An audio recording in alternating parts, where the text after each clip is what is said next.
All right, so we're getting ready to recharge the system. So you want to open up your air bleed. That allows the air to escape. Okay. As you're filling it up, we want to close the return valve.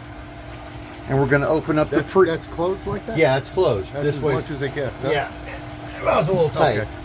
So, but anyways, then we're going to open up our pre-coat valve. Okay. And right now the motor, the pump motor is shut off. Yeah, everything is shut off right now. All right, our return is closed back to the pool. Our air bleed is open, and our pre-coat is open. So now we can go over and open up the drain, open up the main drain and the gutter.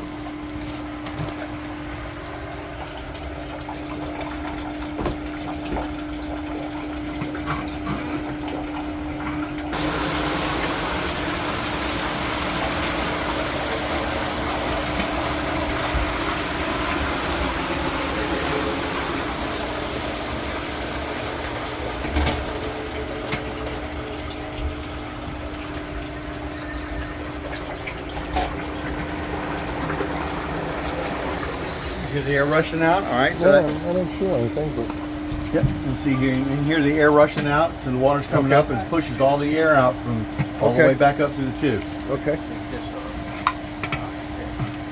So we know the static water level is pretty high down there, and it's going to be below the pump there. So that's good. So it'll cause the pump to catch a prime real easy.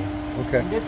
So just to reiterate, this valve is closed. Yeah. And we just leave it closed. Yeah, because that was an old obsolete paddle wheel that's no longer used. Okay. So you got an open port over there, so the tubes are tied to tied. It's no big deal. Okay. Rather than take it all off and plug it, this is an easier way to do it. Yeah. Okay. Gotcha. All right. So now the water's coming up and stabilizing. Let it come all the way back up to the top, just about to the overflow, and it's going to be pretty close to. All right, I'm pushing a little extra air out of here at the seal plate. All right, so now I got water coming out of my seal plate. Okay. So that means I've got no air pocket, no air bubbles in there. Okay. Now what's that hose? This hose is for lubricates the seal. Okay. Is that tight? All right. Okay, so now we're ready to start this thing up. Okay. Now we go over and turn on the switch.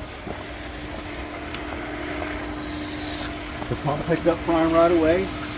There you go. Close off the air bleed. Now she's primed and she's ready to go.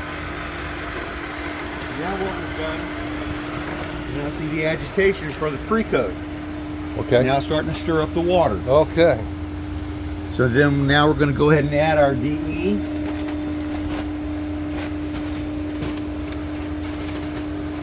So if you said half a bag, you're pretty much going to have to put that whole thing in there. Yeah, there's 1,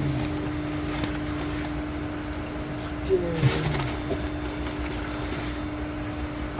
3, 4, 5, 6. Pretty close, yep.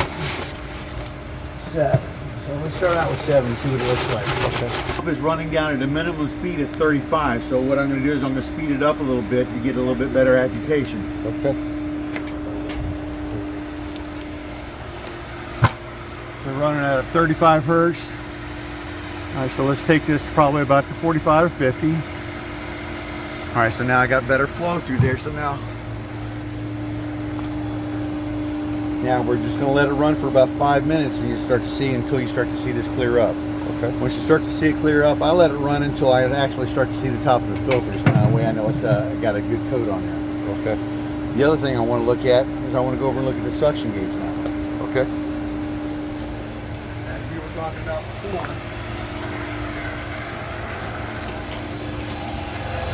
All right, see, my suction gauge is looking pretty good right now. It's -6. So he does have those elements that are pretty lined up.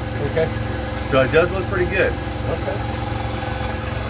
So now when we look at that suction gauge, how do we know we need to change the... All right, once we get, we're going to get to the proper flow first. Right? Once we get it pre-coated, then we're going to send the returns back out to the pool, close off our pre-coat, and that way we can adjust for our gallons per minute, which you're reading for your gallons per minute, and that will tell me what the suction gauge is once it goes to gallons per minute. And that's your start, that's your clean point. And then from that point there, plus 10 above that is when you want to clean up. There you go. Okay. I'm going to